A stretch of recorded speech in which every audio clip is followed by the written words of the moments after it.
In this video, we'll be taking a look at the change to the IRST scans. Now, what you'll notice with any sort of optical sensors, there are now two different values that you have. You'll have a 20/100 like you saw previously.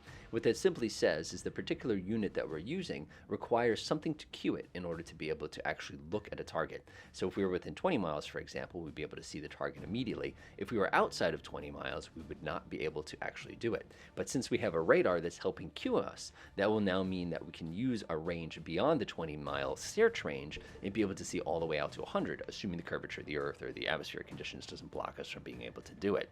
So now that as the target is starting to get slightly closer, even though we have that initial radar lock on it, we're going to be entering into that critical range where we can go ahead and use the IRST to actually start guiding it. Now keep in mind, our aircraft here with the IRST does not have an active radar, and bam, we were finally able to acquire and then of course engage that target immediately once it was able to achieve that lock.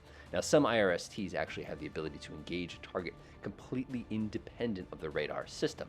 In this case, we were able to identify and start the engagement right away with that particular missile on a fairly stealthy target as a result of our ability to be cued to it and then use the more sophisticated system to actually be able to lock on and engage it.